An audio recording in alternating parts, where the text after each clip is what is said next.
And a reminder to all commissioners to please enable your cameras and microphones soon. Thank you.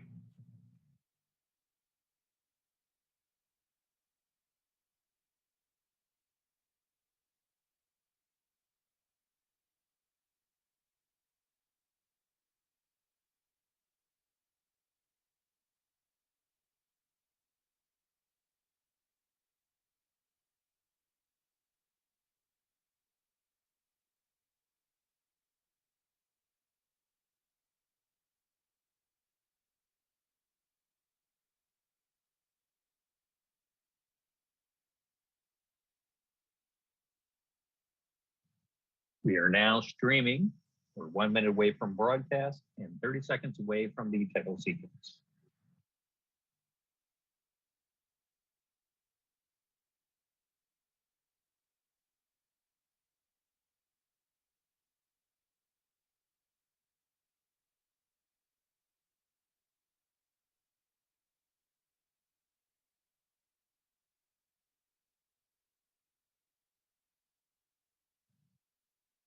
Title sequence is playing.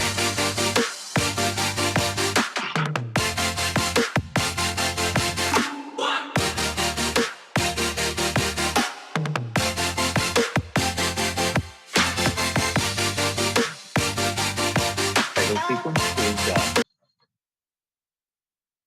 We are now streaming and broadcasting.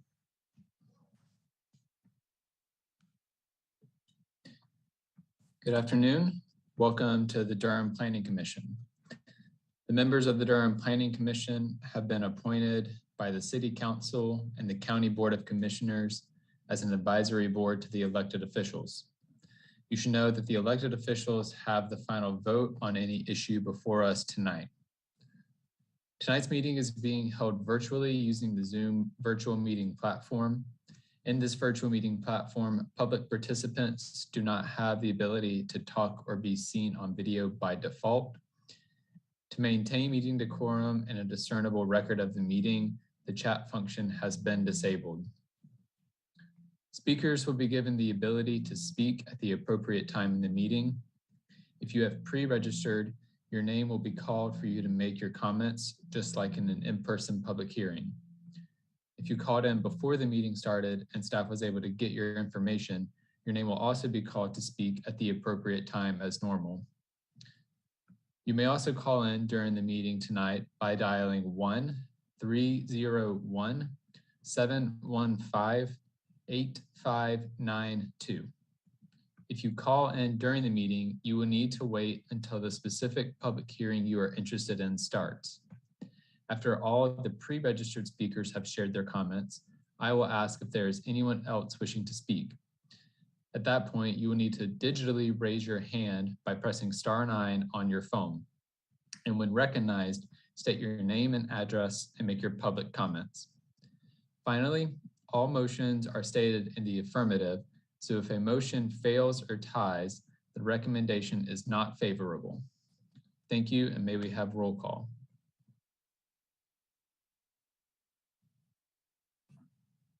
Sure. Chair Amendolia, before I begin, can I verify Commissioner Baker sent in an email that's stating he would be absent, and Commissioner Cease, I know about his absence. Are there others that you can share with me?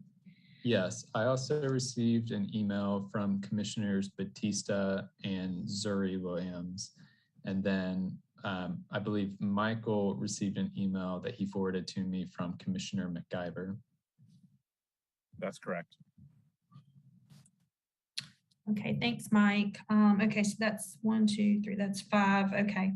All right, so I'll start the roll call. Amendolia. Here. Busby. Here. Vice Chair Cameron.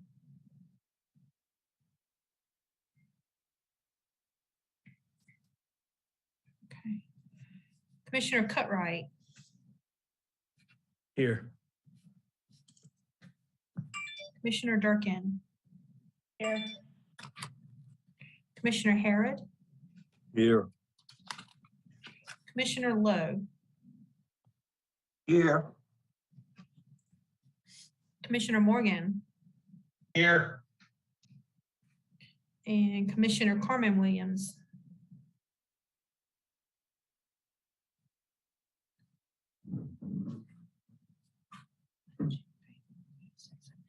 Okay, at this time, Chair, I count that we have 7 members present. Is that what you have? I see Vice Chair Cameron has logged on as well. So Okay. we have 8. Okay. So Vice Chair Cameron, can I count you present? Yeah, you had just called my name and I didn't. Oh, perfect. Oh, I'm sorry, I didn't see you. I clicked Great. audio too late, sorry. No, I'm glad you're here. Thank you. You may have saved the day right when you joined. All right, thank you. Looks like we have a quorum, Chair Amendolia. Yes, thank you. So at this time, I would like to ask for an excused absence for Commissioners Baker, Batista, McIver, Cease, and Zuri Williams. So moved. Seconded. Moved by Commissioner Lowe and seconded by Commissioner Morgan. Is there any discussion on the motion? Seeing none, may we have the roll call vote?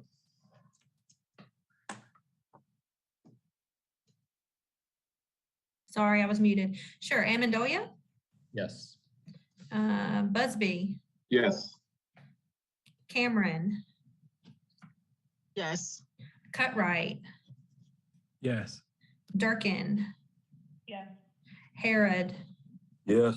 Lowe, Yes. Morgan. Yes. Let's see here. And that's it. Thank you. Okay, with that, we have no minutes to approve tonight. And Grace, I believe we have no adjustments to the agenda. I'm not aware of any. I will defer to Mr. Stock and if he has any, but I'm not aware of any. I am not aware of any adjustments needed. Great, thank you. So with that, we will go ahead and begin with our public hearings for the night. I do want to state before we begin, we have a lot of items on our agenda tonight. And so in order to ensure that we are able to get through our full agenda tonight, I'm going to reserve the right to reduce the amount of time that speakers have if it appears that we may not finish our agenda within a reasonable amount of time. But for now, we'll begin with our first public hearing, which is case Z20-00016, 1409 Doc Nichols Road, and we'll begin with the staff report.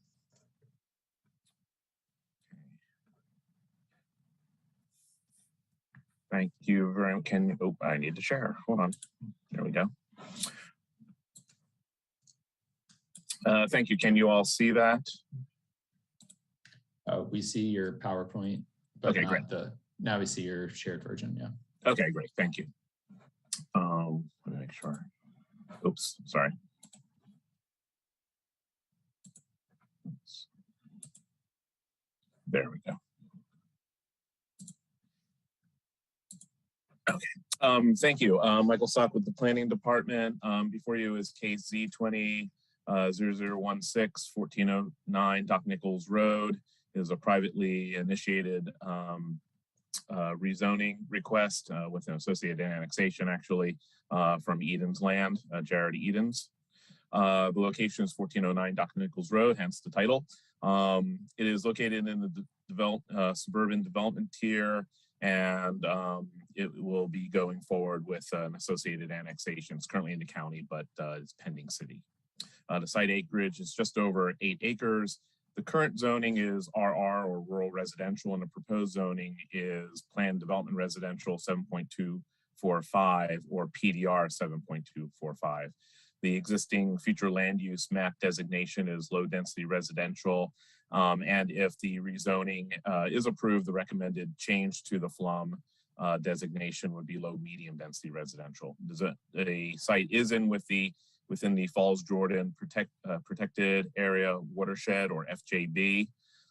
That would not change with this rezoning. That would maintain the same. And the proposal is for 60 townhome units. As you can see, it's along the eastern side of Doc Nichols Road, adjacent to big blue area, which is currently PDR zoning. The yellow areas are what are currently RR zoning. This is the future land use map, and you can see it's all generally low density residential.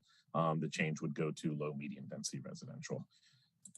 And as you can see on the aerial, this is an area that is experiencing development, new development, primarily residential. This is adjacent to Fendel Farms to the south. There are approved developments to the north, as you can see, that are currently under construction. And to the west, you can see development. And there are some zonings actually just to the west off of Doc Nichols Road that are either pending public hearings or have already gone through public hearings for residential development. The development plan that's associated with this commits to townhome units, does commit to donations to the Durham Public Schools and the Durham Housing Fund, commits to donation of building pads for Habitat for Humanity. The location of tree preservation and project boundary buffers are committed. The building and parking envelopes are committed. The plan does commit to treating the 100-year storm event for its stormwater control measures. Additional asphalt for a bike lane along Doc Nichols will be provided. Additional right-of-way and a turn lane along Doc Nichols will also be provided, and there are minor architectural commitments. This is the existing site conditions. It's primarily wooded, although there is some clearing along the western part that fronts along Doc Nichols, as you can see here. And there is a perennial stream that runs along the eastern boundary that will be buffered. Again, here's the buffering again of the perennial stream. There's no floodplain located on the site. It indicates location of the buffers and tree preservation areas, and the extent of the building and parking envelope pretty much matches the extent of the buffers and tree preservation areas and the stream buffers. There was a neighborhood meeting that was held. I believe 8 community members were in attendance, and your packet does include social pinpoint comments. And except for certain CGO objectives and the land use designation, the staff does determine it's consistent with all other adopted ordinances and policies. And again, if the request is approved, the FLUM designation shall be amended to maintain consistency. I believe the applicant is here to answer any questions. Thank you very much. Thank you, Michael. With that, we're going to open the public hearing. We'll begin with the applicant presentation. The applicant on this is Mr. Jared Edens. Jared, you'll have 10 minutes to provide your comments as usual, and you may begin at this time. Good evening. Thank you, and appreciate your time. Jared Edens with Edens Investments. I also appreciate you guys, making the extra time for the additional meeting. I know that we've got a big backlog, and I appreciate you taking your personal time here to get this one in and showing up. So thank you for that. So I'll be brief here, like you've got a long agenda. Our project, as Mike said, it's roughly an 8-acre site on Doc Nichols Road. It's right in the middle of the Searles Basin. As he mentioned, there's development all around. You've got Del Webb nearby. You've got, the Egypt tract to the east. You've got Fendel Farms adjacent to us. Actually, the townhome portion of Fendel Farms is adjacent to us. So a lot of activity in the area, a lot of changes over the years. It was a fairly dormant area for a long time. And then when Del Webb came in, that sort of jump-started everything, as you know. So we're proposing on the site a maximum of 60 townhome units at the density of a little over 7 units an acre.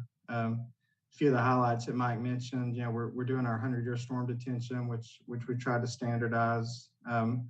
We've widened some buffers adjacent to a couple of neighbors. We actually had 2 neighborhood meetings. The staff report mentioned one. I think we had one prior to that also, but we widened some buffers in response to some neighbor requests. And also I'm really glad that we're able to add an affordable housing component here. I've had some conversations over the past few weeks with Durham Habitat for Humanity and city affordable housing people and trying to figure out ways on for sale projects to incorporate some affordable. So on this one, we took 5%, which I think is, that's a reasonable number for what we're talking about here for a small deal. So 5% is basically 3 finished townhome pads. So what we and our builder have agreed to do is during construction, there'll be at some location in the project, there'll be 3 completed pads that will be deeded to Durham Habitat for Humanity at completion. Habitat will have option at that point to, go build 3 townhomes themselves, which again would have to comply with, any zoning regulations that are on the plan. Or they may pay our builder to do it at a fee, to build the units at a fee, like cost plus basis to try to keep costs down. But, it's, finished townhome pads in this part of town are, probably currently worth, $100 to $110,000 a pad kind of thing for this location. So, 3 of those, I think it's a sizable commitment to affordable housing. And I think it's something that I'm hoping other people can follow us. So, yeah, and again, on the staff report, just looking at some of the infrastructure, water and sewer is at the site. There's no off-site extensions needed. We got capacity for that. We got capacity for the schools. And even on traffic wise, I mean, just looking at the numbers, again, it's not my numbers, it's staff numbers, but the current ADT on Nichols Road being about 750 and the current capacity being about 12,700. I've done a lot of these. I've not seen cases where you've got that much of a discrepancy between what's out there now and what that road can handle. I know there's other development on the way, but it's still, well less than 10%. So just want to point that out. Yeah, but I appreciate your time this evening. Again, thanks for being here, and be glad to answer any questions you have. Thank you. Thank you, Mr. Edens. With that, we'll go to our registered speakers. We had 3 people registered to speak as opponents. Those individuals are Pam Williams, Carrie Steinbach, and Rob Levinsky. We'll begin with Pam Williams. Pam, you'll have 2 minutes to provide comment. Please state your name and address at the beginning. Good afternoon. My name is Pam Williams. I live in Durham, 2130 Adventure Trail, right off the Leesville Road. My concern, I'm going to just address right now my concerns with the traffic. I know Jared said the traffic volume is 750, but in 2015 it was 860, and that was before any development was out there, fennel farms or any new development. So I think the 750 number is off, and I just think we should check on that. Also, I was wondering, is this Nichols considered a rural tier or a suburban tier for level of service? And although the numbers are maybe smaller than the 10,000 vehicles per day for capacity, Leesville Road is already over capacity. It's got over 16,000 ADT at the intersection of Leesville and US 70. And Highway 98 is already over capacity at Olive Branch, plus with all the other developments coming in. So I was wondering how, without a traffic impact study, how was it determined that we're not exceeding the neighborhood street with this development and all? Also, I want to address the issue about the neighborhood and the streetscape and everything.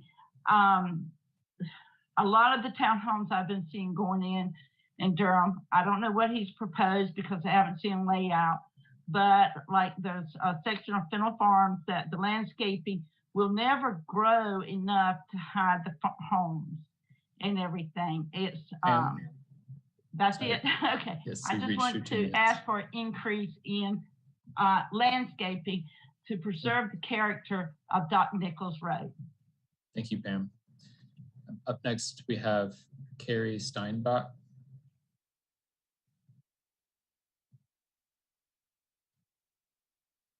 Carrie Steinbach is not present at this moment.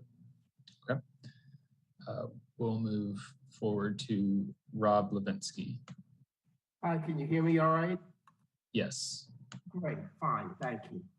Thanks for letting me participate here. If I can, I'd just like to speak briefly rather than, I know having been a former elected official myself, that time is valuable and that you can get a lot of commentary. So I'll just say to you briefly that I'm going to be speaking rather than make you listen to me each time again and again. This is for both this proposal and the other proposals you're discussing tonight, Stella Place, Leesville Road, Doc Nichols Road. My comments on all of them are the same, so let's not be redundant and just take my 2 minutes to discuss those.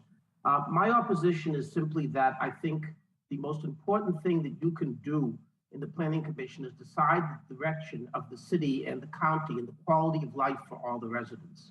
Infill is a really appropriate, thoughtful, and beneficial way of developing. I'm not anti-development, just so you know. I'm someone who has done a good bit of development and purchasing and selling real estate throughout my career as a financial advisor and money manager. I am certainly not against development, but appropriate development within the city core, within the urban core, is totally different than tearing up open space in Jordan Lake, in the Watershed, changing zoning, damaging valuable and irreplaceable open spaces that protect our drinking water, that create more traffic, more sprawl. This is exactly the wrong way to go. You've done some development in this neighborhood now, but it's still a viable, reasonable neighborhood. To change zoning is a very big thing, folks. I think you all know that.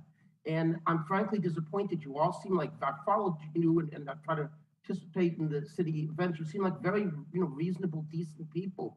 And I'm just frankly hurt and saddened to see you just rubber stamping proposals that are going in the absolute opposite direction of what will benefit all of us. Think of yourselves, think of your children, your grandchildren, and what their lives will be like if you turn a very beautiful, wonderful city into a collection of urban sprawl. That's never worked, not anywhere in the country, and we don't need it here. Thanks for your time. Thank you, Rob.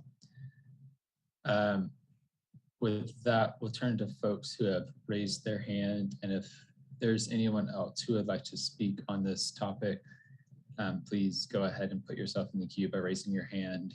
If you're on the phone, reminder that you do so by pressing *9. And up next, we'll go to Donna Steinbach. Donna, you'll have 2 minutes. Please state your name and address and make your comments. I'm Donna Steinbach at 4825 Jimmy Rogers Road, Durham, North Carolina. And my concerns are similar to what Pam and the gentleman just ahead just covered. But also the fact that was stated that this is already a lot of development around that has occurred. That is not a good reason to put more stress on an already stressed infrastructure when we're already having problems with Doc Nichols as far as the red settlement problem, and that's been covered with both the city, the county, the state, and we don't have any way to handle it. And so how is it going to be handled with this development? And, general infrastructure issues, I don't think have properly been addressed. And I know we're got to be short, so I'm just making that general statement.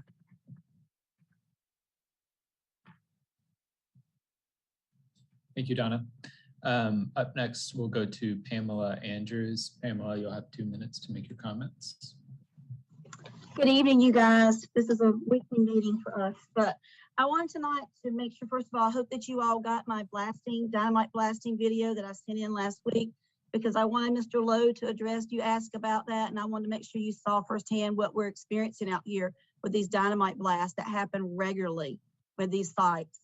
But I also tonight want to address the tomato soup, as we call it, this red, rich, deep phosphorus nitrate runoff that's coming off these developments on Doc Nichols, Olive Branch, Leesville Road, and filter right into Lick Creek. I have some documents I got this week from a river keeper in the area. She says she wanted to remind us that Falls Lake is a state designated nutrient sensitive water source and water supply providing drinking water to over 600,000 Wake County residents. And yet we continue to let these nitrates and phosphates flow into this river every day, these creeks into Falls Lake every day. Every time it rains, it's heavy tomato soup. I also want to remind you that Lick Creek was listed as a biologically impaired by the NC Division of Water Quality on the 2006 NC 303D list. The main causes are cited as E. coli and fecal contamination from sewage backflow, habitat destruction development, and nutrient-rich runoff, also from failing septic systems coming off these developments.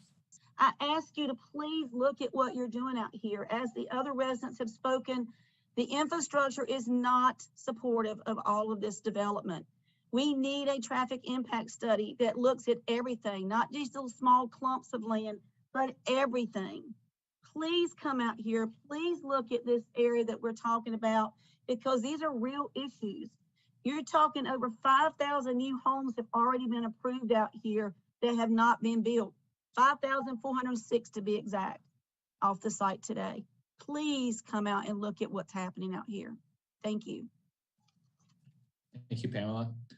Next, we'll go to Paige Polk. Paige, you'll have 2 minutes to make your comments. Please state your name, address, and then make your comments. Hello, my name is Paige Polk, and I'm at 1413 Dock Nichols Road. I have a few questions, so I'll just run through. First, I want to mirror the people who've come before about traffic, infrastructure, and drinking water. These are essentials to living in life, and they're already being dangerously affected by what's already coming up here. And there's more that's in development now that hasn't even risen and produced the effects and the waste and the displacement and damage to our ecosystem that's coming. In addition, I had a question from the representative, from Eden's Land about the partnership with Habitat for Humanity with these 3 affordable housing blocks. Would these be available for ownership or rental for the people who are habitating or who are living in these spaces? And are there any other affordable housing opportunities besides those 3 blocks that they're not even investing their own money and resources into building?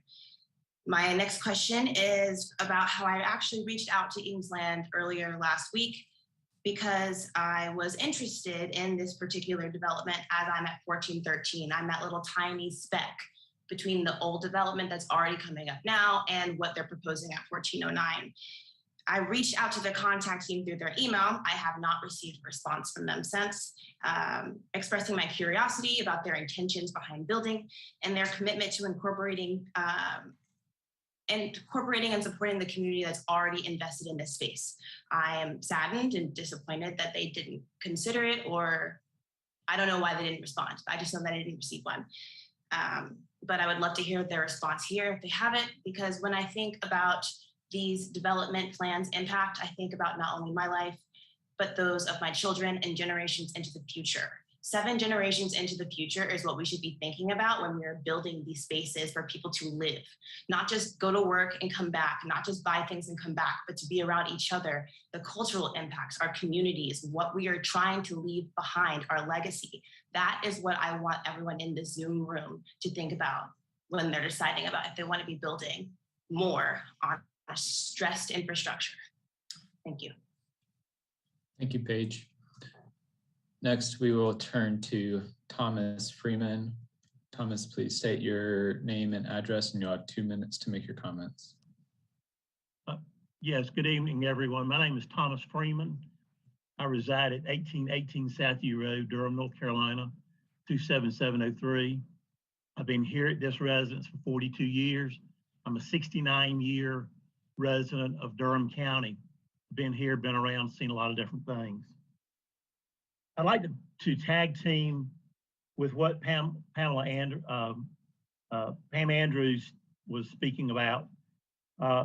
More specifically, the sediment loading into Lick Creek. As we already know, Lick Creek is a North Carolina designated impaired 303D, on the 303D list of impaired waters. We know that. but yet we keep doing the same thing and expect a different outcome. I fail to see any purpose in that. I'd like to ask the contractor to describe his grading plan, the percent of grade on the slope, the type of vegetation. Is it heavily vegetated, sparsely vegetated? Is it incremental grading or phase grading or a mass grading? One other point I'd like to bring up. The city and county has imposed a stormwater fee that now I'm expected to pay. I'm a legacy owner here in Durham County. Don't own a lot of land. We've got 10 acres, but we're doing things to improve the water quality. The rain that falls from heaven is being filtered through my trees, my ground, the vegetation on the ground. But yet I'm expected to pay for what developers and others do when it's running across their roads, their sidewalks, their rooftops, but I get the bill. Thank you very much. I'll wait for Mr. Eden's response. Thank you, Thomas. Next, we're going to move to the phone number ending in 7351. Please state your name and address, and you'll have 2 minutes to make comments. Hi, yes, this is Wanda Allen, 2111 Rodeo Road in Durham C. Yes, I'd like to just follow on and ask the commission or the management there to think about what has been brought up this evening about the red settlement. You guys have been, the city officials, the state, and now as well as the federal government has been put on alert that we have a major erosion problem in that area. I would consider that you guys do not do any more construction or development until we get this under control. And then the other item that I'd like to bring up is that you have put in your new comprehensive plan that we should be looking for taking areas that already exist and making them usable. We have a lot of strip malls.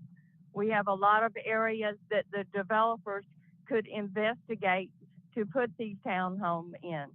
That's all I need to say. Thank you. Have a pleasant evening. Thank you, Wanda.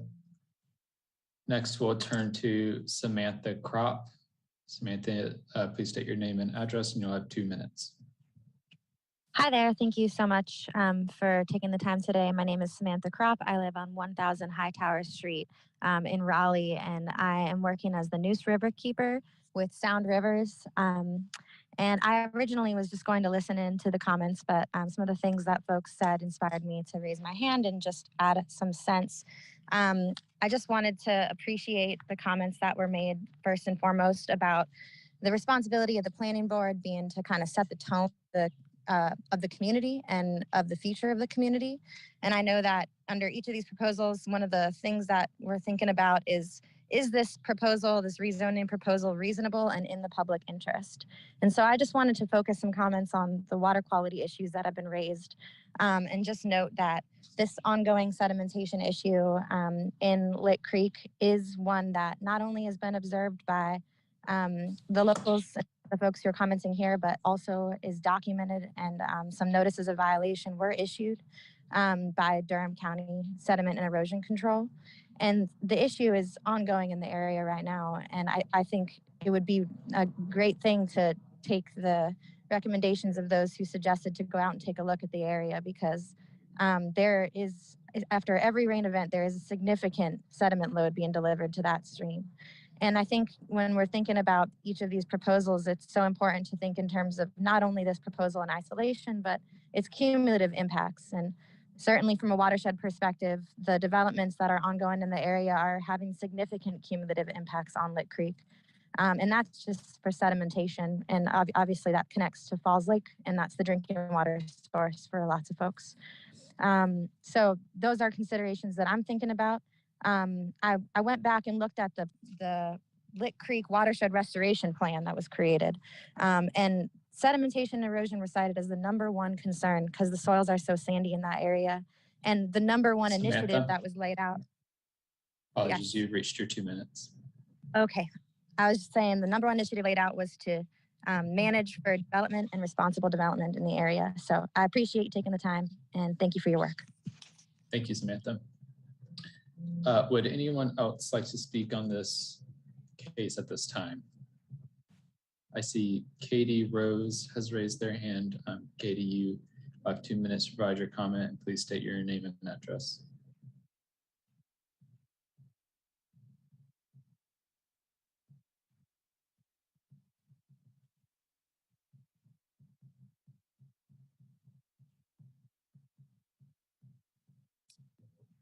The response, Commissioner. Okay.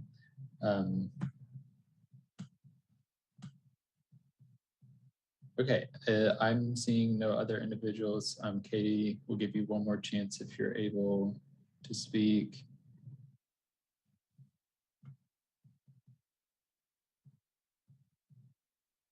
Katie, it looks like you are unmuted, but I am not hearing you, so I'm not sure if there's a technical difficulty issue on your end.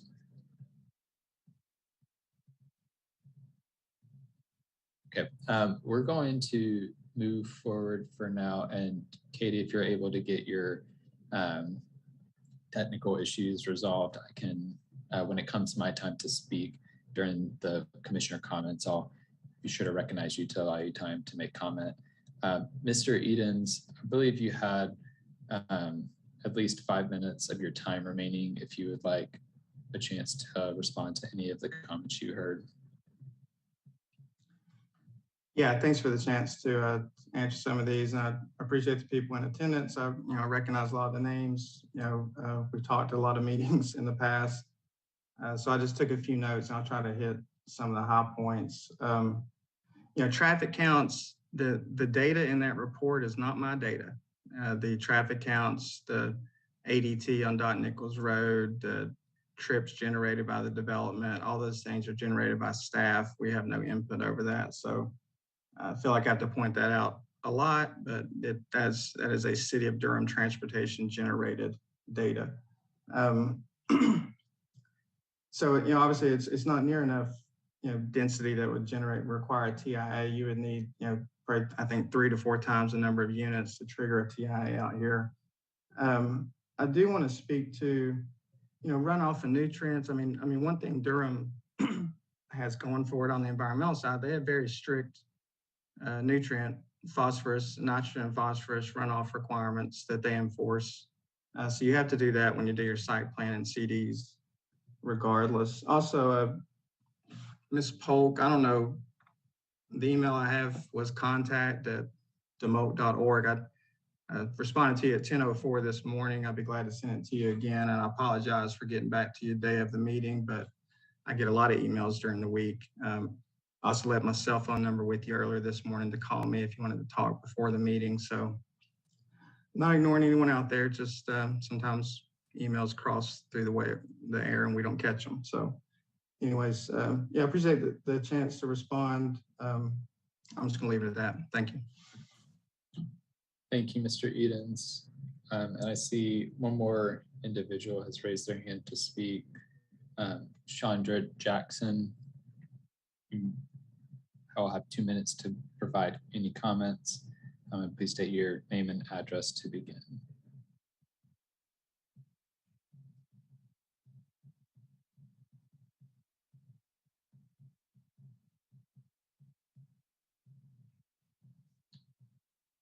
Chandra, are you able to unmute yourself?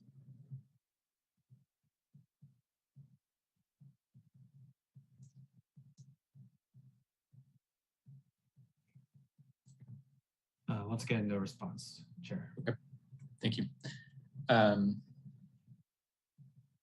Okay, so with that, we're going to go ahead and close the public hearing and move on to commissioner questions and comments.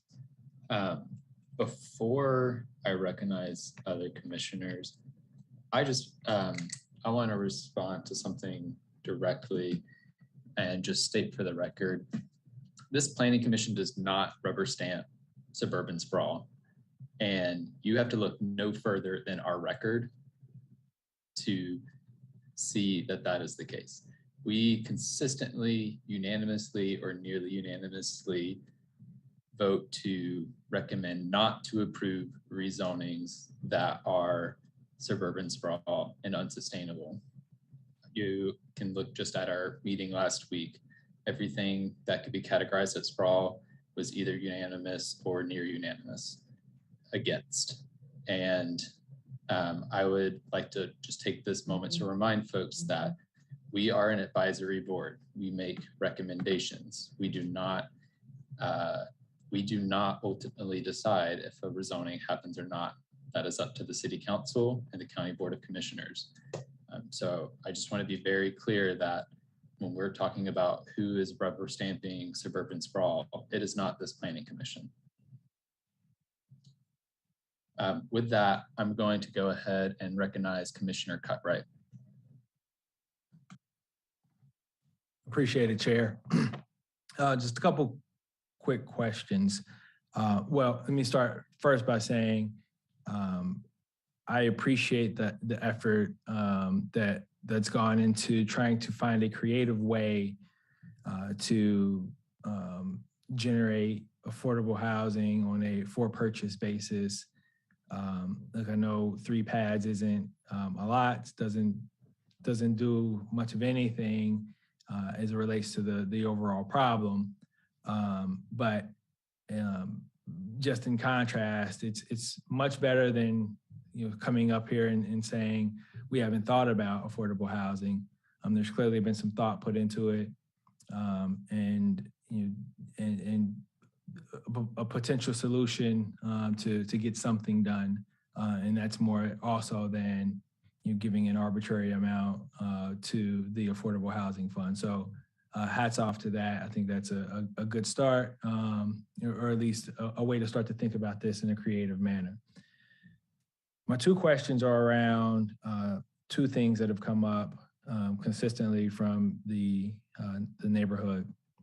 One is on transportation, and I believe Miss Earlene Thomas is on. And we hear this all the time, specifically regarding traffic counts and is it accounting for other projects? I think the answer has been no, but maybe we can confirm that as other projects are in the pipeline and we're looking at traffic volume, it could be interesting to see a potential future traffic volume based on all the projects that are out there. Something like that could be helpful in this context. The other statement, and maybe you can confirm this or not, was that a few years ago, traffic count was higher than what's listed at the 750. That's my first question. My other question is relates to what I'm hearing about the red clay and what's happening there. Where's the responsibility lie for evaluating those types of things and the environmental impact in general? So I don't know if this has to occur with like a small area study or something like that, but just trying to understand where that responsibility lies and how these types of projects can be more informed on those types of things. So those are my 2 questions.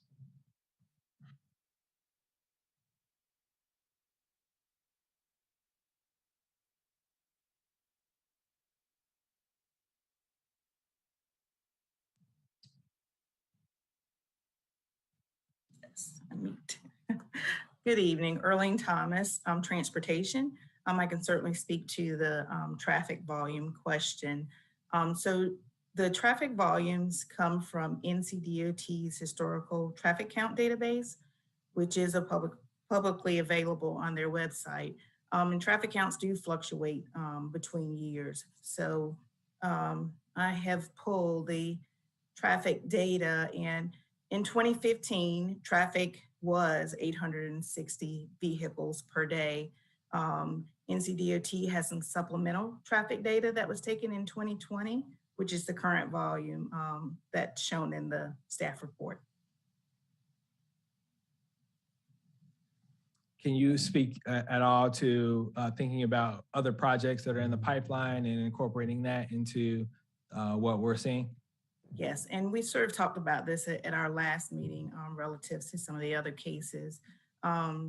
Traffic from other developments are accounted for when a TIA is cumulative development in a TIA. Smaller studies that don't require a TIA, that level of analysis is not typically done. And as I shared before, we can certainly set a baseline date and look at all developments that have been approved in an attempt to capture sort of a projected traffic volume. There's some limitations with doing that and making assumptions on percentages and directions of travel from developments, as well as sort of a reservation, I guess, of capacity if a development isn't built. Thank you. I think that was good for some of the folks to hear just about how this process works.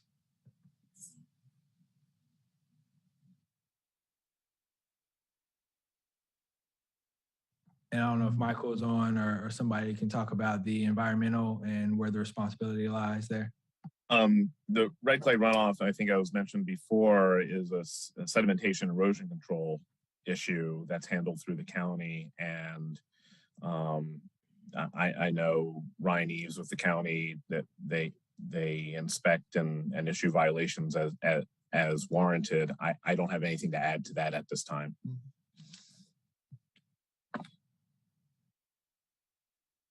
Appreciate it, Michael. Just one quick question. Is that on an individual basis? And so as a developer's building something, if they're clearly in violation, right? They don't have the black fences set up, whatever they're supposed to be doing. Exactly. That's where that comes from. But I don't think, and maybe we can dig into this later, there's a sort of more broad or general evaluation, again, sort of taking into account a lot of what's happening around the area. Yeah, you're exactly right. It's all these developments file land disturbance plans and get erosion control permits, and they have to do exactly what you say, set up the preventive measures and such to obviously prevent the erosion. Obviously, there's issues that are happening, and I know sedimentation that department's dealing with them. I can't speak to anything beyond that at this point, though. Thank you. Thank you, Commissioner Cutright. Commissioner Morgan. Thank you, Chair. I guess I wanted to say thanks for clarifying our role as an advisory committee with the public. I think certainly, and just the only comment I would make is if citizens, whether we vote for or against this particular case itself, certainly we will make comments to the City Council as far as our thoughts on it. And certainly as citizens, you have an opportunity to sign up when this does go before Council, regardless of what we vote. The actual case itself does go before Council, and they are the final authority. So I have a question for Ms. Thomas as well. Are the numbers adjusted since there are a couple age-restricted communities in the area? And I know there was sort of a, that they were actually considered as far as traffic study. Have they been adjusted? Because I know we're no longer approving age-restricted text commitments to any of these developments. And I'm just wondering, has the numbers been adjusted to reflect potentially normal traffic? Because I think that doesn't make any difference. I know I'm older and I still drive a lot, and I live in one of those areas. Yes, Earlene Thomas, Transportation. So there only traffic is generated differently based on the unit type. And so only for the ones that have been approved as age restricted are those trips generated in that manner. So any new development would be just standard single family or townhome trip generation. But as far as Fendel Farms or Carolina Arbors, are you adjusting their number, your initial numbers? I know some of the community folks are concerned about that. No, those are not adjusted because those were approved as age-restricted developments. And as I understand it, that's within the covenants for those developments. Okay. Thank you for that. And I don't think I have anything else. Thank you very much. Thank you, Commissioner Morgan. Commissioner Durkin. Thank you. I'm just echoing what Commissioner Cutright said earlier about appreciating some thought and creativity in bringing affordable units to this project. I just wanted to clarify how this is going to be papered, and I want the applicant to make sure that what you're proposing and what you're offering is actually going to be required in the future. So it's not just something that someone can kind of turn around and make big on later, and they're no longer affordable units for sale properties at all. So the text commitment includes the term affordable housing units, and that's defined in the UDO, but the UDO is not referenced. So Mike Stock, can you clarify what, as written, the commitment number 9 gets us as far as enforceability in the future?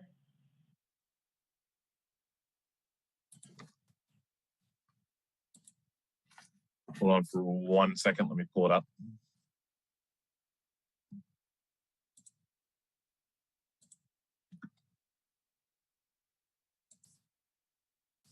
Let me get to the plan.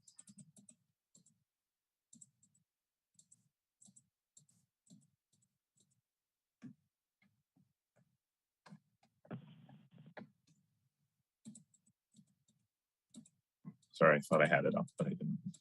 Okay. There we go. Let's see. So developer to construct and dedicate, although the wording you brought up, Commissioner Durkin, that the word dedicate could be more like donate. More like donate, which is fine. We say that. A finished 3-unit townhome pad for Habitat for Humanity for future construction of 3 affordable housing units.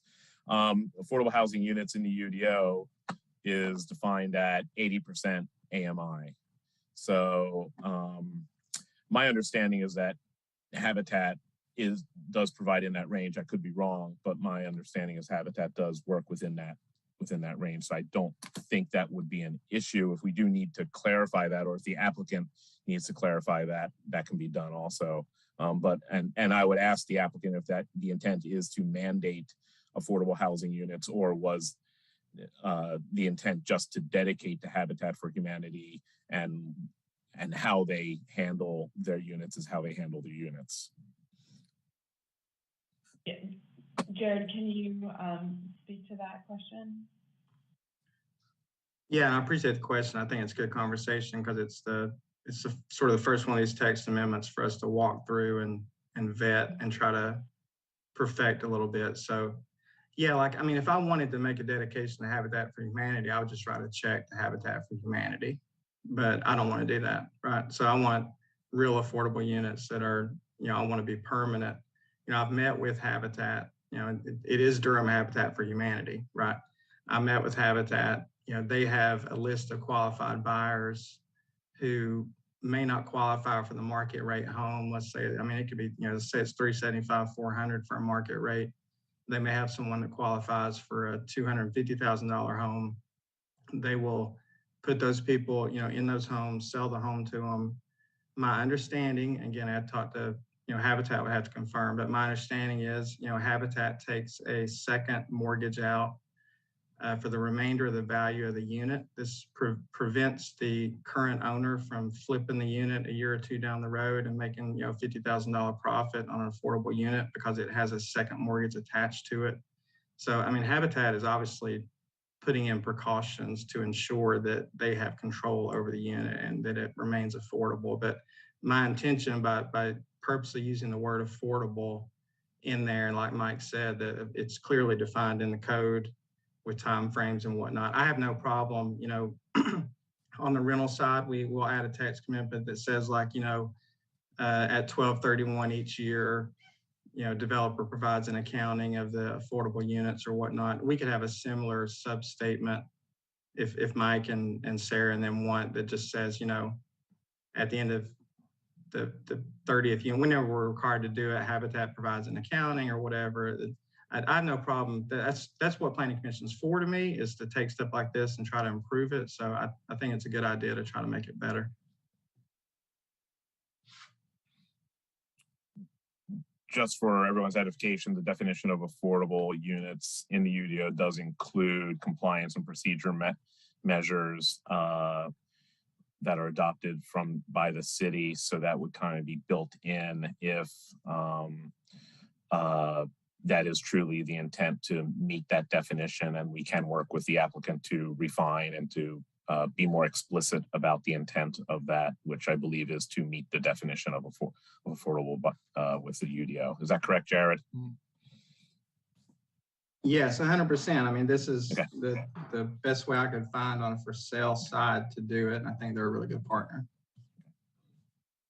So we can work with the applicant to just be more explicit about the definition of affordable housing unit. And we've done that in the past. Text commitments, if you're aware, usually referenced it as defined by in 17.3 of the UDO and adds additional language about compliance and procedure methods. Thank you, Michael. It looks like we lost Commissioner Durkin, so I imagine she's having technical difficulties, and when she's back on, we'll return to her. Commissioner Morgan, I see you have your hand raised. Is that from earlier, or did you have additional comments? Okay. Are there other commissioners? Actually, I had one other question. I noticed when we were talking about the Habitat for Humanity, I was looking at the text commitments. It was a question with for the applicant. I've noticed there's a one-time payment for contributions to Durham Public Schools and another one-time payment of $30,000 for the City of Durham Dedicated Housing Fund. Is that, I just want to make sure that's not a typo, or so it looks like you're doing both Habitat for Humanity and you're also donating to the Dedicated Housing Fund. Yeah, that's correct. Because when we started the project, we didn't have the Habitat dedication. You know, that's something we've worked at last month or two. So I didn't want to take it off. We just left it on there. So we'll be doing both. Okay, thank you. Thank you, Commissioner Morgan. Commissioner Harrod. Yes, thank you, Chair. One other thing, in addition to affordable housing, that the applicant has gone beyond normal and designed the runoff for a 100-year storm event. So I think that's commendable. And hopefully that'll play into some of the concerns that the neighbors had.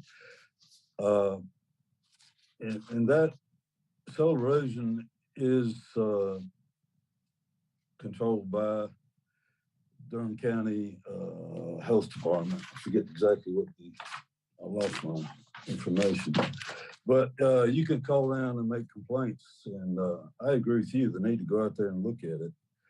So the department head, well, the division manager is a guy named Ryan Eves in Stormwater and Erosion Control Division. So Commissioner Harrod. Yes, sir. Sorry, I actually need to interrupt you for a moment. Go ahead. Because I need to confirm that Commissioner Durkin is on the phone. I'm on the phone. My AT&T internet went down yet again, so I'm on the phone. Great. Sorry, we just needed to confirm so that we have 8 commissioners and quorum and are able to continue. Thank you. Commissioner Harrod, back to you. Yes, I appreciate that. Well, that was my comment on the soil erosion. I mean, it really sounds pretty bad. So I hope that y'all will get them out there specifically to look at it. I guess my only question to the applicant, and I I don't see anything in here about trails or open space or anything like that. Do you have anything planned for that kind of thing? Yeah, I mean, not specifically, you know, the code requires a percentage of the open space to be active. So at site plan, we'll have to specify what goes in the active open space. I mean, we do a lot of dog parks lately and things like that. So I'd imagine dog park and a little tot lot or something, but haven't designed it all the way out yet. Okay. And at one point you had mixed type of housing, and then you changed it to all townhouses. What was the rationale for that? Yeah, we have a rental product, a rental concept we've been developing, and initially I was going to do it at this site, but it's really not large enough for what we're trying to do with that concept. So we went to something a little bit more traditional. Okay. That's the extent of my question. Thank you, Commissioner Harrod. Commissioner Durkin, did you want to finish your comments? And also just to, I guess, summarize what Michael was saying when you dropped off, is they're going to work on the language to make sure it's explicit that it is referring to the UDO definition of affordable housing. Okay. And Michael, can you also remind me then, how does that get enforced? Is there something recorded against the property, or is how is our future buyers going to know and their future lenders that those 3 units would be restricted per the UDO? You know, I don't know the specifications for that. It is something that is worked through with community development because they maintain the compliance and monitoring procedures, and they do take into consideration the sales versus rental. So I honestly can't speak as an expert on that, but it is monitored. Okay, so I'll just put in my comments that hopefully it is something that's of record and easily found and to enforce and to be knowledgeable of. So that's great. I'm happy that this is a more concrete provision then, rather than just a nice offer, which I also appreciate, but I believe the applicant wanted something more concrete, and I think having this tied to the UDO gets us there, and so I really appreciate that. And again, I'm appreciative of having a creative solution to what we keep bringing up. So I hope to see more like this, and including more units and all sorts of interesting stuff to come. So thank you.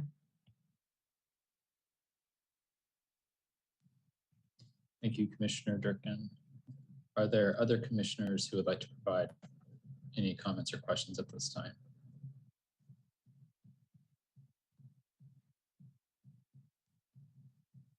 Okay, with that, I'm going to first, I said that I would come back to Katie Rose, who was having some trouble taking a turn to speak earlier. Katie, if you're still with us, I'd like to give you a couple of minutes to make the comments you wanted to provide earlier.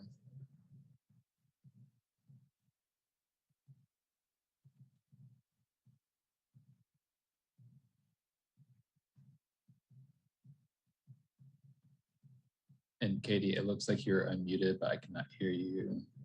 So I'm not sure if you're trying to speak to us at the moment or not.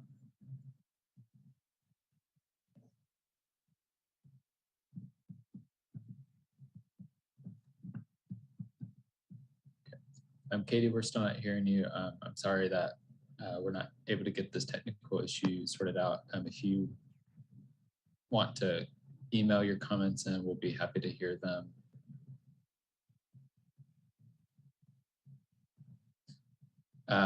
Okay, with that, I also see Thomas Freeman has their hand raised. Thomas, I'd like to just give you a moment to make a brief comment if you'd like to add anything at this time. Yes, thank you, Austin. When I opened earlier, I posed several questions of the applicant and then made some comments. I'd like to just re-ask those questions to the applicant. and that was regarding the sediment loading of the impaired Lick Creek that's already on the 303D list. What is his grading plan? Just describe his grading plan of that site. I'll wait for the answer. And Thomas, if you'll ask all of your questions, I will then direct those to the applicant. Thank you, but that is the only question. That's pretty much the focus of my comment was for the applicant to describe in some detail his grading plan, how he seeks to clear and grade that site, but also be interested in the percent grade of that site as well. That's all. Thank you. Thank you, Thomas. Mr. Edens, can you speak any to your grading plan? I know that might be more of a site level thing, but if you kind of have a sense of what that might look like, could you share that? Yeah, and I'm sorry I didn't address it before. There's so many comments maybe I cherry picked. I can do that from time to time. But yeah, so the grading, I mean, it's going to be mass graded for sure. I mean, if you look at the zoom out and look at not just this part of Durham, but every part of Durham since 2005, it's mass graded because lots are smaller, units are smaller. I mean, if you want to, a great way to increase housing costs across the board for the city, if they wanted to increase housing costs, they could eliminate mass grading. And that'd be a great way to make all the houses go up 10, 15, 20% in cost. So yeah, there's really no way around economically. And you've got to control your storm drainage. So you sort of have to mass grade to funnel your drainage to your pond. So yeah, it'll definitely be mass graded. That just like all the other projects that have been before it in that area, and just like all the other projects that will come after it in that area. And that's just modern construction practices. That's to keep costs down. That's a key to keeping costs down. And the topography of the site, it's actually, Findle Farms next to it has some terrible topography. It has like some 60-foot drops. We designed Findle Farms, so I know the topography. We don't have near that kind of issues at 1409 Dock. It's pretty gradual from front to back. I don't anticipate a lot of retaining walls or anything like that. So from a grading standpoint, it's pretty attractive for development. Thank you, Mr. Edens. And then I'm going to come to Pamela Andrews, but I would like to note that the public hearing has been closed. So Pamela, if you have a question, I would be happy to hear that, and then I would direct that to the applicant or to staff. But I just would ask you to be brief and keep in mind that we have already had the public hearing. Pamela, you're recognized. Thank you. I just wanted to tell Mr. Harrod very quickly that we have reached out to Ryan Eves. We've also spoke to Jonathan McNeil. We've had numerous conversations with him about this runoff. That's what I just wanted to say. And recognize that our new comprehensive plan does address mass grading and numerous objectives. Thank you. Thank you. Okay, any other comments or questions from fellow commissioners?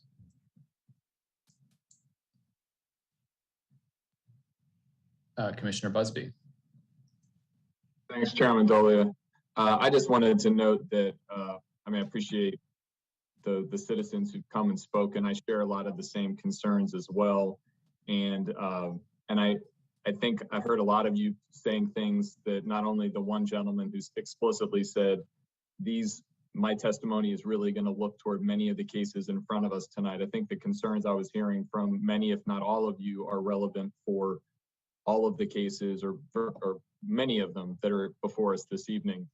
I just wanted to share that I see a big difference between this case, on 8 acres compared to our next case, for example, which is 300 acres. This is a small site in an area that has been zoned for development.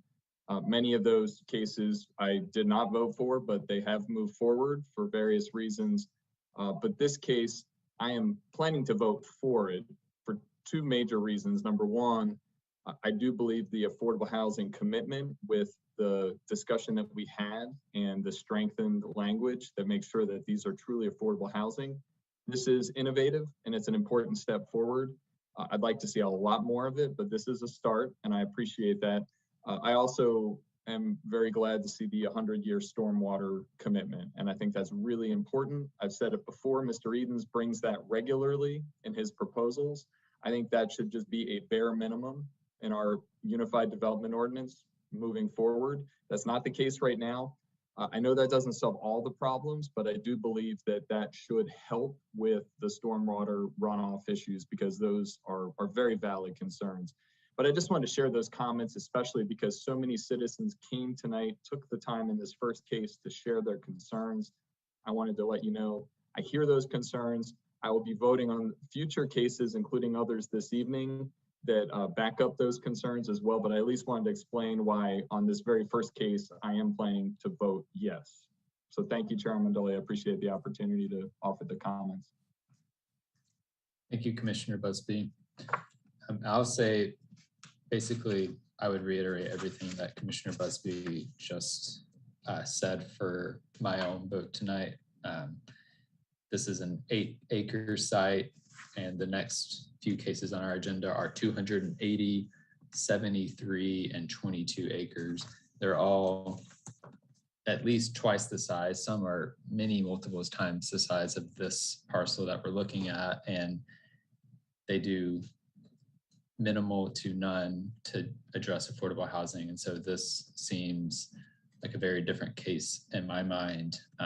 And I think particularly for me, I do appreciate the density here because it does create opportunity for nearby parcels to have more commercial and office interest as people move and are able to be in a tighter spot, and there's actual opportunities to plan out walkable communities in these areas that are undergoing development. So to me, this is a step in the right direction, and it does bring innovative ways to address affordable housing, which is something that I want to see more of and I think should not go unnoticed. And just to reiterate the process moving forward, regardless of our vote tonight, this case will move forward to the City Council, and it will be ultimately their decision on what to do with this case and whether or not to allow it to happen. So I encourage folks to stay involved through that process because there's still time for y'all to work with Mr. Edens to make improvements between now and City Council. With that said, I would entertain a motion at this time. Mr. Chair, I'd like to make a motion that we take case number Z2000161409 Doc Nichols Road with the provision, subject to provision or changes for the, I guess the Habitat for Humanity clause or text commitment to be forwarded to the City Council with a favorable recommendation. Second. Moved by Commissioner Morgan, seconded by Vice Chair Cameron. Is there any discussion on the motion? Seeing none, may we have the roll call vote? Sure. Amendolia, Yes.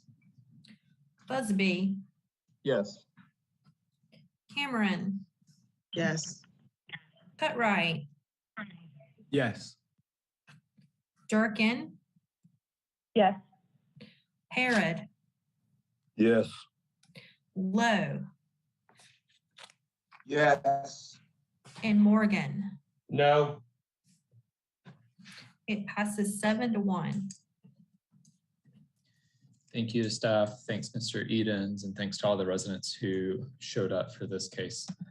Yeah, thank you. If I could quickly say thanks to Brian Busby for his time. I think but Brian's nearing an end, so I want to say thanks, Brian, and you guys have a good evening. Take care.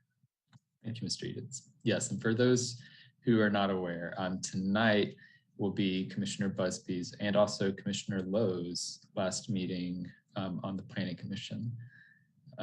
Commissioner Busby is term limited after this month, and I believe Commissioner Lowe is reaching the end of his term as well.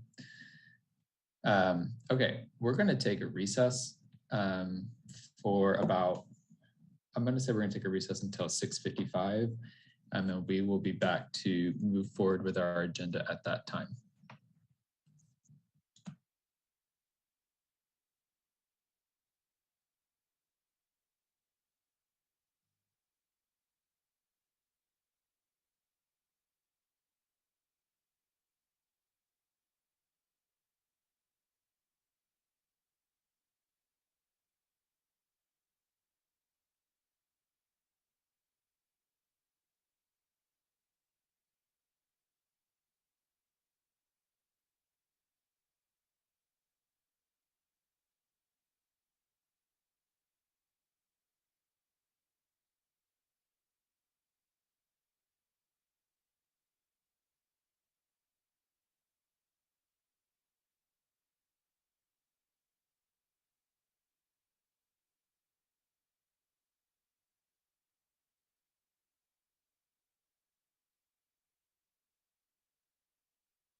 Have you experienced changes in Durham that negatively affect your everyday life? Many in the community have. The City and County of Durham want to correct those issues and ensure that future changes work for the entire community. They are listening and want to hear your ideas for making Durham a place where everyone thrives. That's why the City and County of Durham are inviting all members of the Durham community to take part in the creation of the new comprehensive plan, which will determine the vision for growing Durham over the next 30 years. This collaboration between the City and County of Durham and the Durham community is the result of the new Engage Durham initiative, which seeks to ensure that all community stakeholders are involved in the shaping of city and county projects. Help build a Durham that works for everyone.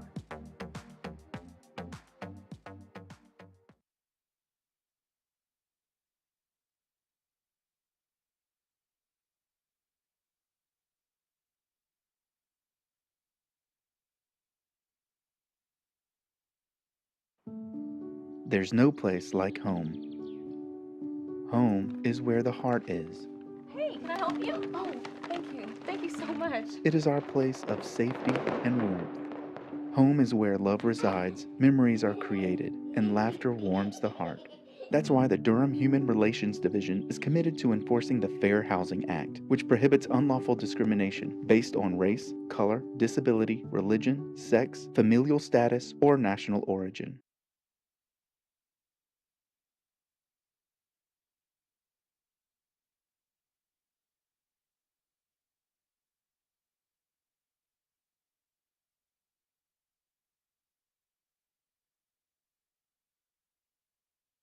We, the people. Nosotros, de gente.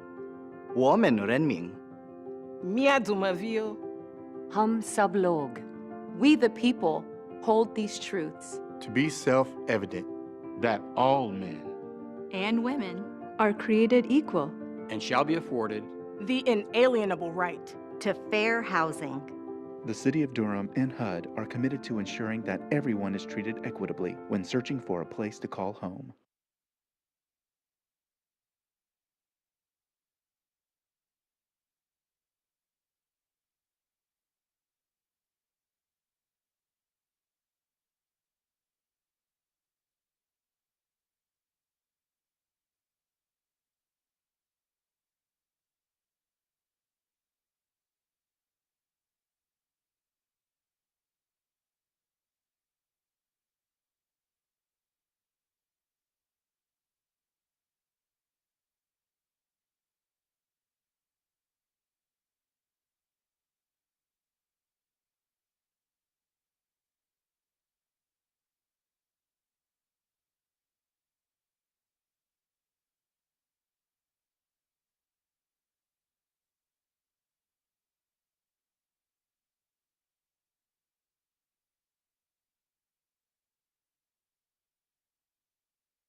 Here's some tips to ensure that your garbage and recycling gets picked up.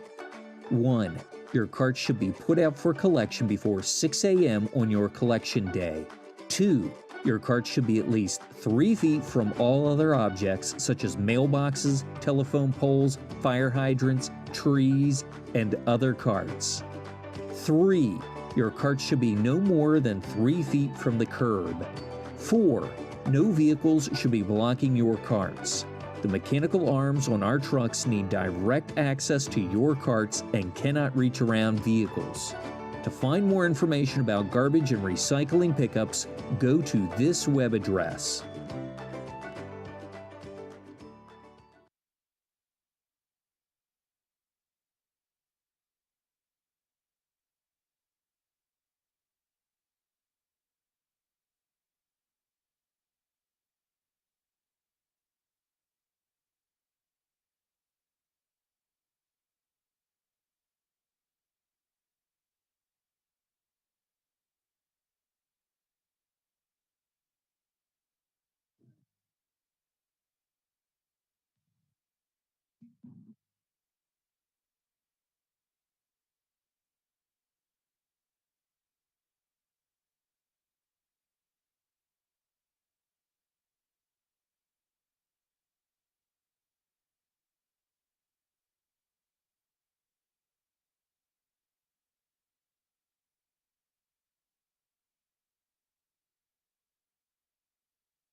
Hi, everyone. I just want to announce that we're going to be extending our recess to 7 p.m.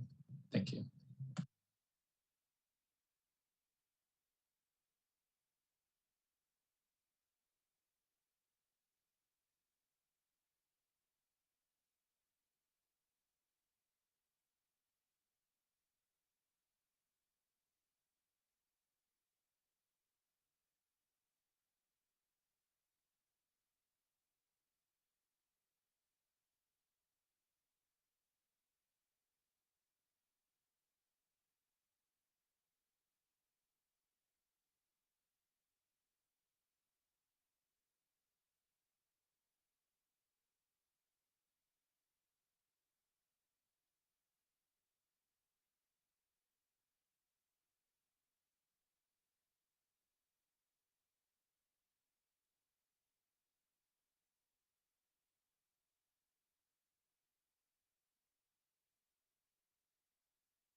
Um,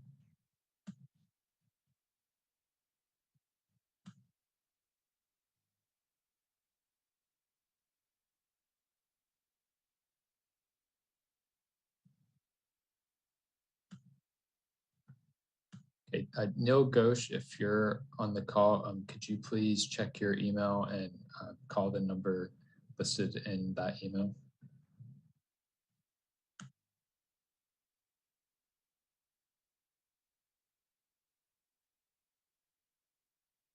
Chair, I'm back on video, and if my internet goes out again, because this was the second or third time this happened today, I'll just call in by phone.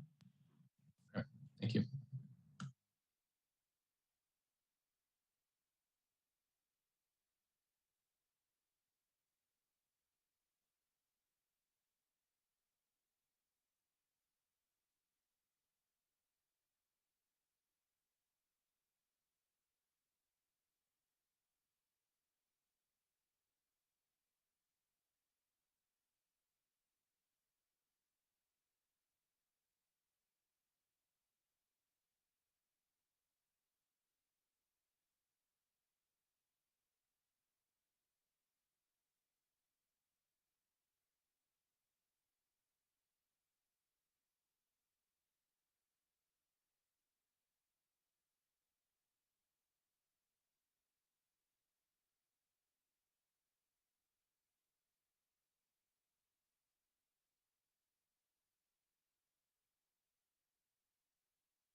Hi, everyone. We're going to be returning from our recess. If commissioners could please come on camera.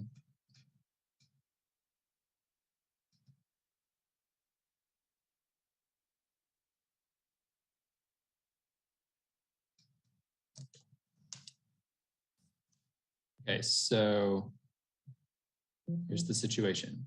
We are most likely going to lose quorum at about 8 o'clock, which means that we will not be able to conduct business beyond that point. Obviously, we have a stacked agenda. When we originally scheduled this meeting, we had 10 commissioners indicating they were able to attend, and we had several cancellations within the last 12 to 24 hours. So because of that, I'm going to request first off an adjustment to the agenda because there are two cases that should be very quick, one of which is an affordable housing, has an affordable housing component that I want to prioritize. And then we're most likely going to need to continue 3 of the cases to our July and/or August meetings. And so at this time, I'm going to request that we move Harriet's Place, so case Z24-00014, Harriet's Place 2, to be our next item on the agenda, and then to do case Z21-00022-4214 Fayetteville Road after that case. Beyond then, I would propose we go through the agenda as ordered. Mr. Chair, I make that motion to adjust the agenda. Second. Okay. See, moved by Commissioner Morgan, seconded by Commissioner Cutright. And can maybe have the roll call vote? Yes, Amendolia, Yes. Busby, Yes. Cameron, Yes. Cutright, Yes. Durkin, Yes. Harrod, Yes. Lowe, Yes. and Morgan. Yes. Okay, so the adjustments to the agenda pass 8-0. Okay, thank you. Okay, very briefly, I want to acknowledge Mr. Neil Ghosh.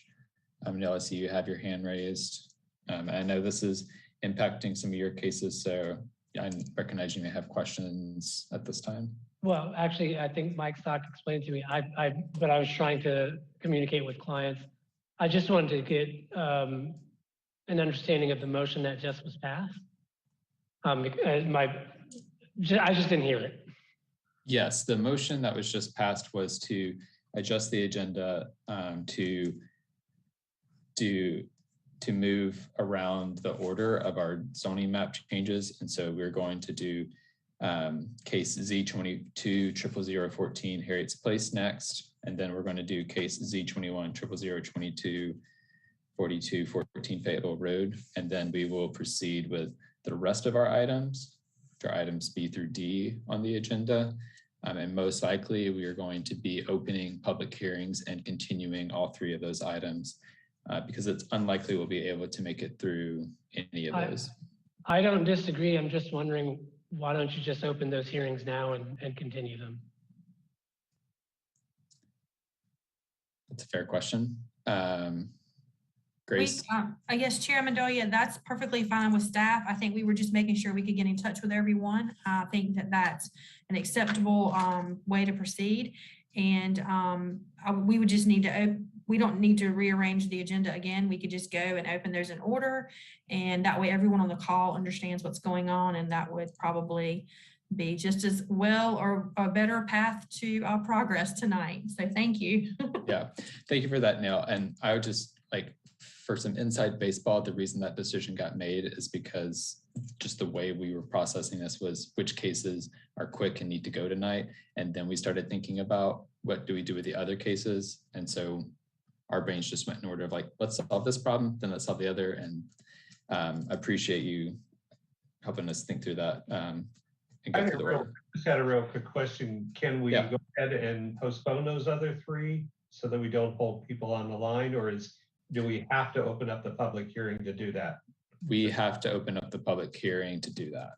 Okay. Because yeah, just a quick clarification, because we advertised all these hearings, they have to be opened and then continued, and they stay open until the next date. And we have some dates in mind for each of them. And Austin, our chair, Amendolia, will walk you through those as we get to those. We've been working behind the scenes to try to figure out what can go where based on, okay. Yeah, that's a good question. Thank you. Okay. Thank you all for that and for your flexibility. So based on Mr. Ghosh's idea and staff's support of that, we're going to go through cases B through D and just go ahead and continue them. And I have the dates in mind. So first, we're going to turn to case Z20-00040 Kemp Road subdivision. I'm going to open the public hearing and request a continuance for a 30-day cycle, which would be our July 12th Planning Commission meeting. So moved. Second. Okay, moved by Commissioner Morgan, seconded by Vice Chair Cameron. Is there any discussion on the motion? Seeing none, may we have the roll call vote? Sure, so this is to continue Kemp Road to July 12th, our next regular meeting. And Amendolia, Yes. Busby, Yes. Cameron, Yes. Cutright, Yes. Durkin, Yes. Harrod, Yes. Lowe, Yes. Morgan. Yes. That passes 8-0. Thank you. So can we just reiterate for everyone on the call one more time what the date is? Thank you, Chair. Yes. So just to once more reiterate the process. So when an item comes to the Planning Commission, we have 90 days to take action on it. We may continue a case for 30, 60, or 90 days if we need more time for a multitude of reasons. So the vote we just had moves this case, we'll continue this case to our July 12th meeting. And so we will have the public hearing and the discussion at that time. And that is when, barring any further continuances, we will make our recommendation. And we'll follow a similar process for the next two cases. So next up, we have case Z20-008 Stella View. I'm going to open the public hearing, and I would like to request that we continue this case for a 60-day cycle to our August 9th Planning Commission meeting. So moved. I second. Moved by Commissioner Morgan, seconded by Commissioner Harrod. Is there any discussion on the motion? Seeing none, may we have the roll call vote? Yes, Amendolia, Yes. Busby, Yes. Cameron, Yes. Cutright, Yes. Durkin, Yes. Harrod, Yes. Lowe, Yes. Morgan. Yes. Thank you. Passes 8-0. Thank you. And then next up, we have case Z21-00018 5202 Leesville. I'm going to open the public hearing and request that we continue this case for a 60-day cycle to our August 9th Planning Commission meeting. So moved. So moved. Second. Okay, moved by Commissioner Morgan, seconded by Commissioner Lowe. May we have the roll call vote? Yes, Amendolia, Yes. Busby, Yes. Cameron, Yes. Cutright, Yes. Durkin, Yes.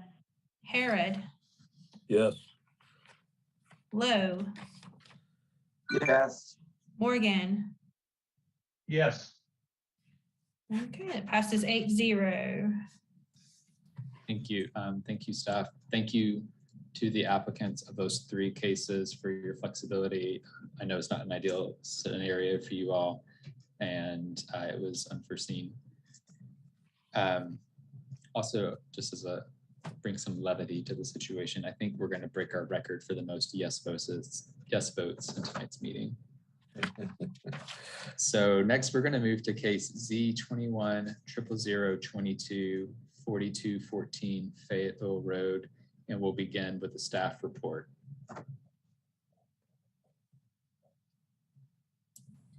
Sure, just one moment, Chair. That's the wrong one.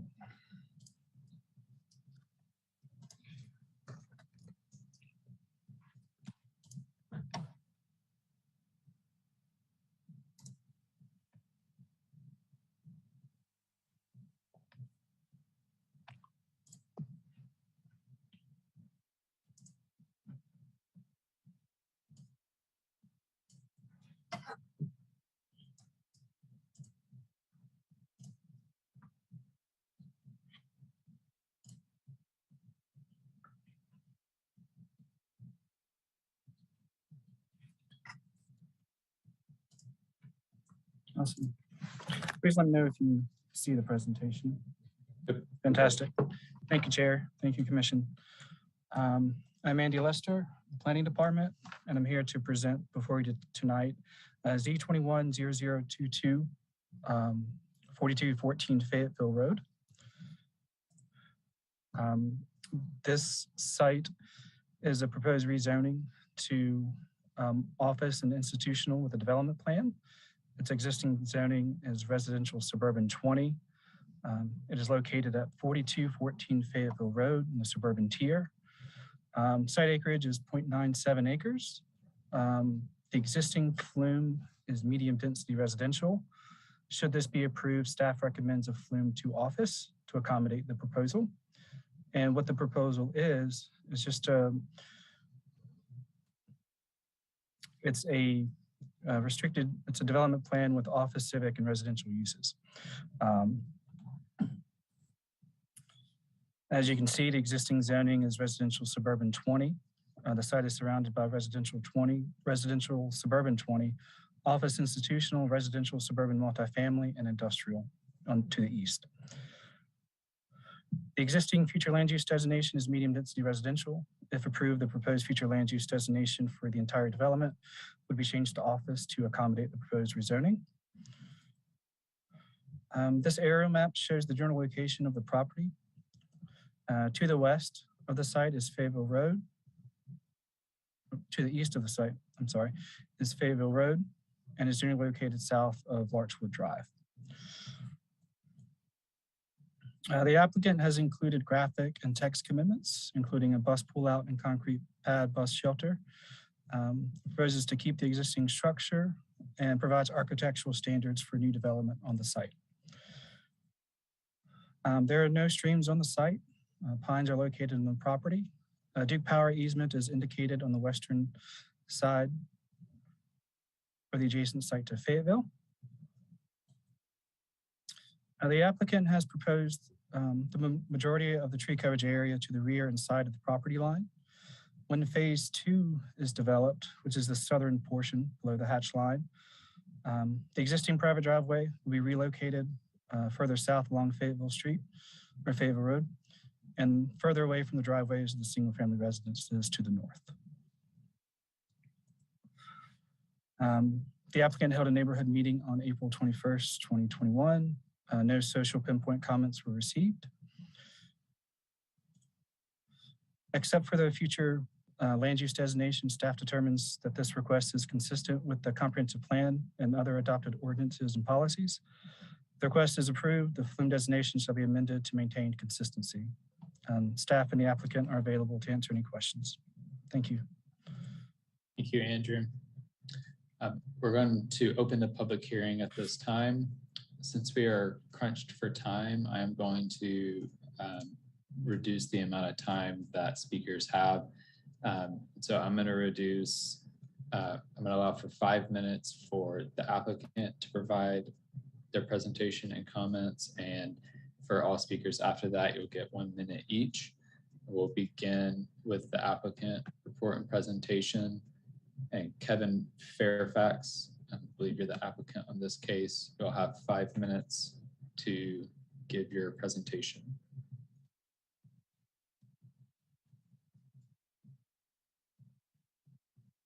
Okay.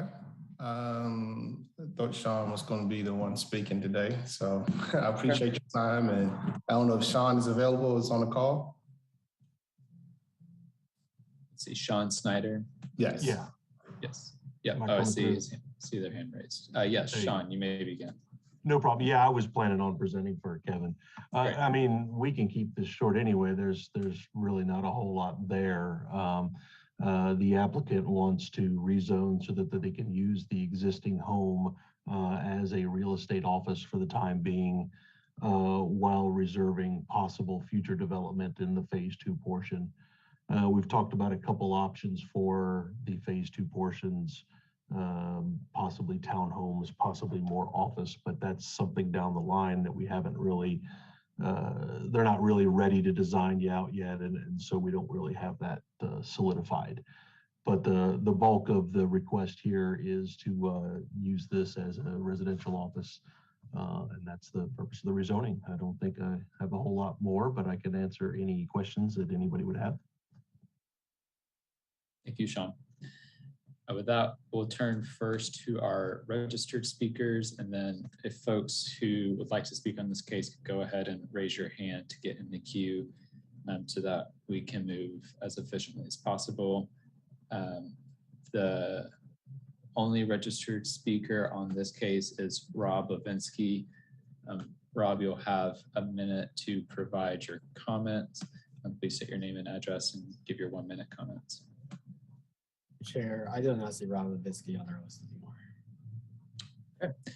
Are there any other attendees who would like to speak on this case? And if you are on the phone, please indicate you would like to speak by pressing *9.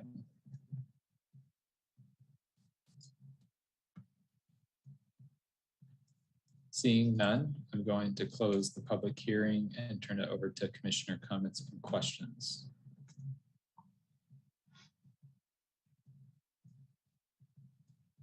Commissioner Cutright. Thanks, Chair. Just a quick question for staff. If you know off the top of your head, what's the difference in allowable density between RS20 and OI for residential?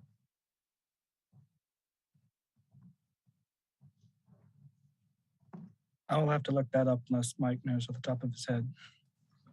This is one thing among many that I do not know off the top of my head. So I will also have to look that up. We try not to memorize these things sometimes because we can get into trouble if we do memory.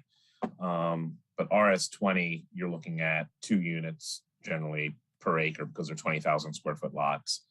Andy, if you get to 610.2 before I do.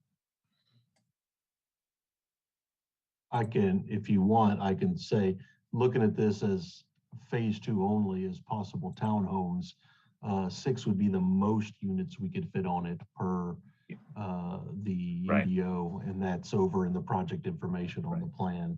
It's possible we wouldn't even get that many just based on the space. I mean, this whole site is less than an acre. But again, we haven't really planned it out yet. Andy, remind me, is this in the urban tier or suburban tier? This is the suburban tier, which is why we got to have the tree protection area. So suburban tier would be a maximum of 11 units per acre. So naturally, the reason for the question is, and Sean, I mean, we've got to look past what your sort of current use will be and into what the future phase will be, because you don't have to come back in front of us for the phase 2 once you get this rezoned. And so curious question, want to understand what the potential is. And so from our perspective, clearly, a change of use from a house to an office is sort of nominal or no impact, but building 11 units, which, again, maybe not fit, I don't know what physically fits there, but that's a different proposal. And I think that's one that we should be considering here and entertaining as we change this from RS20 to OI. So that's my thought. I think that's the real concern here. Absolutely, Gary, but I will say it's not going to, according to planning staff, as they were reviewing this, it has to be 6 because they would only allow the actual acreage of phase 2 to be taken into account for the density.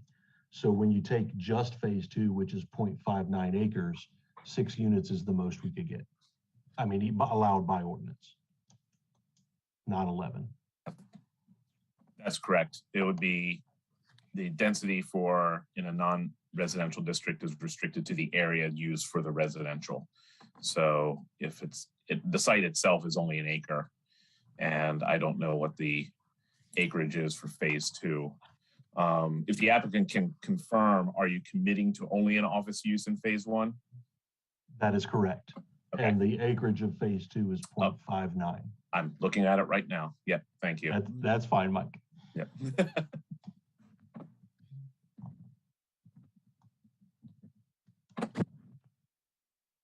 Thanks, Commissioner Cartwright.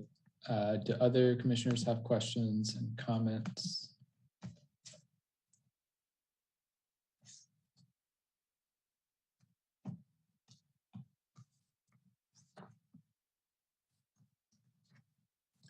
Okay, seeing none, I would entertain a motion at this time.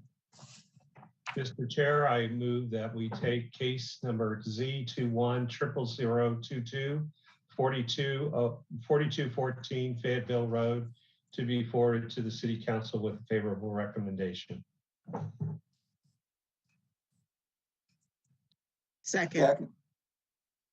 Moved by Commissioner Morgan, seconded by Vice Chair Cameron. Is there any discussion on the motion? Seeing none, may we have the roll call vote? Sure. Amendolia. Yes. Busby. Yes. Cameron. Yes. Cutright. Yes. Durkin. Yes. Harrod. Yes. Lowe. Yes. And Morgan. Yes. It passes 8-0. Thank you. Thanks to staff, thanks to the applicant, and any residents that have been engaged in this process. Okay, we're going to move to our last public hearing of the night. This is case Z22-00014 Harriet's Place 2. We'll begin with the staff report. Thank you very much. Michael Stock with the Planning Department. Can you see the presentation? Yes. Okay, thank you. Z22-0014 Harriet's Place 2 is an amendment to a case the Planning Commission approved, I believe, last year, the original Harriet's Place case, Z20-00021. It's located at 312 Umstead and 1206 Dawkins Street in the urban tier, located in the city, and just under an acre of site acreage. The existing zoning is RUMD, and that's what was approved under Z2021. There's no change to this zoning district. The existing FLUM is medium, medium high residential, and there's no impact to that. I apologize for the typo. The proposal is an amendment to the approved development plan, specifically for building envelope and impervious surface. There's the site location. Again, the zoning is RUMD. It's surrounded by the dark brown is RU5. And there's the aerial site. It was a former, it's being converted into affordable housing units. The commission approved this plan unanimously, as did council. The two amendments that are outlined in your packet are to expand the building envelope to accommodate an elevator tower. And the applicant can explain that issue a little bit more, but it was an unanticipated increase in the building envelope. And they are also increasing their impervious surface. Not that they necessarily, I believe, need more impervious surface at this time, but to give themselves a little more breathing room in case there's other site development issues that arise. And again, this is the proposed conditions. I am circling this elevator tower area that was not in the original plan, and that original plan is in your packet. As you will see in your original packet, the building envelope basically ended with the existing building, but they do need to expand that. And they are also increasing their impervious surface by no more than 3%. There was a neighborhood meeting that was held by the applicant, and 2 communities were in attendance. And the amendments maintain consistency with the CGO's community goals and objectives, the future land use map, and other applicable plans. And I will stop there, and I believe the applicant is here to go into any more detail. Thank you. Thank you, Michael. At this time, we'll open the public hearing. We'll begin with the applicant presentation and comment. I have Peter Skillum and Howard Partner as the 2 individuals signed up as the applicant team. Y'all will have 5 minutes to provide any comments and presentations y'all have. Okay, this is Howard Partner. I'm the landscape architect and applicant for the site. Peter Skillern from Reinvestment Partners is also here if you have any questions for him. So I just want to give you a little bit of context on this site. This is the old Harriet Tubman segregated YWCA that was built in the early 1950s. The building has been abandoned for a number of years, and Reinvestment Partners purchased the building and is converting it into small studio affordable apartments. What we started off with, half of the building is 3 stories tall, the other half is 1 story tall. We originally were going to have an elevator tower that would pierce the 1-story section of the building and sit adjacent to the 3-story part of the building. At the same time, we are trying to get the building registered with the National Register of Historic Places. And in doing so, the building was reviewed by the North Carolina State Office of Historic Preservation, and they determined that they didn't want to see an elevator tower, a modern elevator tower, sitting in a 1950s style building because it would destroy the ambience of the original building. So we wound up needing to move the elevator to the back corner of the building. This elevator tower is about 10 feet by 13 feet in size and 3 stories high. When we did the original development plan, we added a little note that said that the proposed development would be within the existing footprint of the building. And that was our intention. And then lo and behold, we found we needed to relocate the elevator tower, and that put it outside of the existing footprint. So all we're doing is essentially negating that original note that said all development would be inside of the original footprint. We're adding on a small elevator tower at the back, and that affects the amount of impervious surface, and it alters the footprint of the development to include the elevator tower at the back. So in a nutshell, I think that's everything. I'll be glad to answer any questions. Thank you, Howard.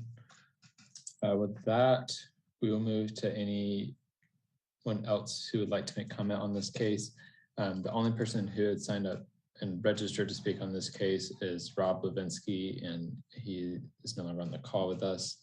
So if anyone else would like to speak on this case, you have a minute, and please raise your hand at this time to indicate you would like to speak.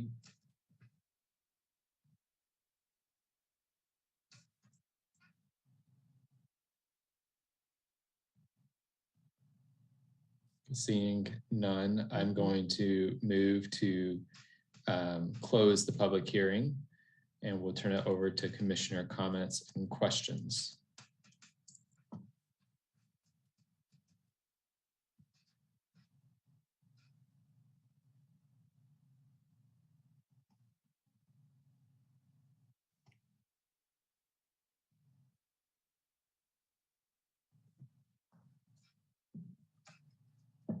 Okay, I am seeing none. If there are no comments and questions, I would accept a motion at this time. Mr. Chair, I make motion that we take case number Z22-00014, Harriet's Place, to be forwarded to the City Council with a favorable recommendation. Second. Moved by Commissioner Morgan, seconded by Vice Chair Cameron. Is there any discussion on the motion? Seeing none, may we have the roll call vote? Sure. Amendolia, Yes. Busby, Yes. Cameron, Yes. Cutright, Yes. Durkin, Yes. Harrod, Yes. Lowe, Yes. and Morgan. Yes. It passes 8-0. Thank you. Thanks, staff. Thanks to the applicant. That concludes our agenda for tonight's evening. I'm going to state for the record that yes, we have 30 minutes before we anticipate losing quorum. However, given the number of registrants signed up to speak on the other 3 cases we had, it basically would have been opening the public hearing, listening to people's comments, and then we would have been out of time. So I just want to assure there was no way we were going to get more cases done tonight based on the amount of time that we have right now. Grace, Michael, do y'all have any announcements or anything before we adjourn? I just want to say that this is my last meeting with you all for a while. There might be a case that comes before you, but I am moving to, and I think Grace sent out an email about me moving over to managing the Development Services Center, which is basically the public face interaction, everyday person kind of interaction with planning, and I'm excited about that opportunity. But I definitely enjoyed working with you all. It's been exciting and humbling and challenging and tiring and all sorts of stuff. Not tiring with you, but just tiring, long nights happen, so but I really appreciate it, and I'm gonna definitely thank Commissioners Busby and Lowe for their service too. They've been great part of this board and have contributed fantastically to it. So I want to say thank you to them and thank you to all of you. It's been an honor working with you. Thank you, Michael. And I would just extend that thank you back to you. Thanks for your service to the city and the county and to this commission. We could not have done the past year plus some without your service. So really appreciate the work that you've done and the work that you'll continue to do to help direct folks where they need to be, even if you won't be, we won't be seeing your shining face on calls late at night, but you'll still be playing an important part in making sure that we have equitable systems throughout our city and our county. So I appreciate your service. Chair, if I could, I just wanted to say the same thing. It's bittersweet. I'm really happy for Mike and the department. I think Mike's going to do an excellent job in our Development Center, Services Center. He has a plethora of institutional knowledge and is excited to share that with everyone up front and everyone that walks through the door of the Development Services Center. We will miss him. He's accomplished a lot over the last year, and he certainly has shored up the staffing and been an excellent asset the commission and all of us. So also we'll miss former Chair Busby, former Vice Chair Busby, all the hats that he wore, and Commissioner Lowe. This is the second time I've worked with Commissioner Lowe.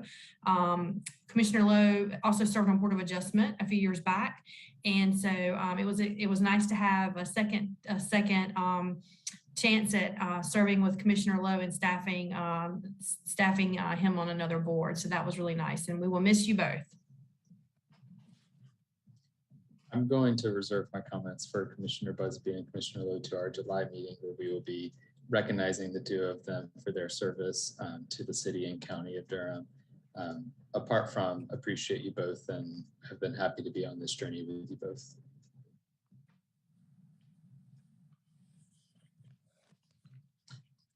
Hearing no more announcements or business to conduct, we are going to adjourn this meeting at 7:35 p.m. and we'll see you on July 12th. Probably not ending at 7:35. Thank you all. Thank you. Thank you. Thank you.